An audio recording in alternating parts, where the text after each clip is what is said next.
ప్రజల మీద విషయం గక్కి మమ్మల్ని ఏదో శాపిస్తే ఏమి జరగవు. పిల్లి శాపనార్థాలకు ఉట్టి తెగిపడదు.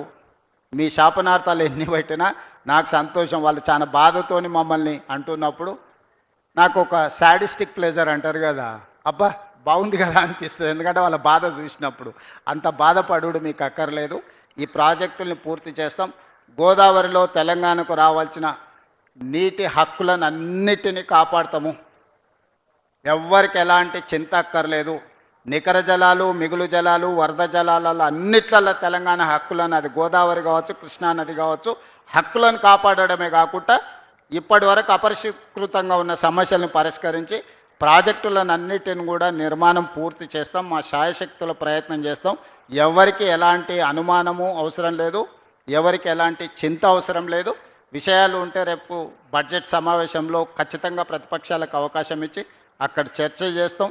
సహకరించిన మీడియా మిత్రులకు, ఎందుకంటే సన్లైట్ ఫెయిల్ అవుతుంది, త్వరగా ప్రయాణం మొదలు పెట్టేది ఉంది, మళ్ళీ ఒకసారి వస్తా. సమ్మక్క సారలమ్మ జాతర కూడా బ్రహ్మాండంగా జరిగింది, మీకు తెలుసు. తెలంగాణ రాష్ట్రంలో ఒక సౌత్ కుంభమేళాగా నిర్వహించినాం.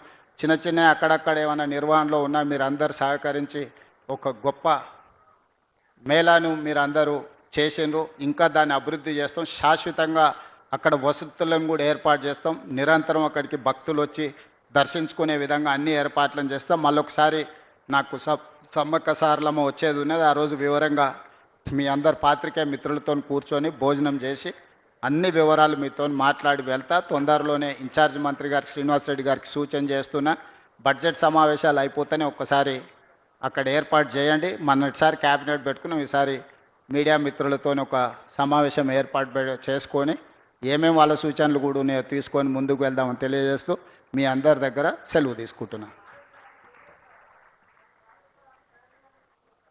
లేదు, ఖచ్చితంగా ప్రయోజనాలకు తీసుకొస్తాం. సాంకేతిక నిపుణులు ఉన్నారు, కంపెనీలతో మాట్లాడుతున్నాం. ఇప్పుడు భూమి మీద కనిపించేది మాత్రమే కుంగింది. భూమి లోపల ఉన్న సమస్యను తీసుకురావాలంటే దాని మీద విశ్లేషణ జరగాలి. ఆ ఏజెన్సీలను కూడా అపాయింట్ చేసిన కొన్ని వేల కోట్ల రూపాయలు పెట్టి కట్టిన ప్రాజెక్టులు ఏది నిరుపయోగం చెయ్యము.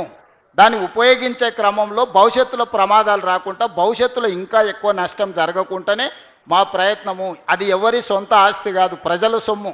ప్రజల సొమ్ముతో కట్టిన మేడిగడ్డ, అన్నారము, సుందెళ్ళ ప్రాజెక్టులను గాలికి వదిలేయము. ఖచ్చితంగా వాటిని సమీక్ష చేసి భవిష్యత్తులో మళ్ళీ ప్రమాదం జరగకుండా వాటిని రిపేర్స్ చేసి ఆ రిపేర్స్ ద్వారా ప్రాజెక్టులను ముందుకు తీసుకెళ్తాము. ఎవ్వరు ఎలాంటి ఆరోపణలు చేసినా మాకేమీ బాధ లేదు, ప్రజలు గమనిస్తున్నారు.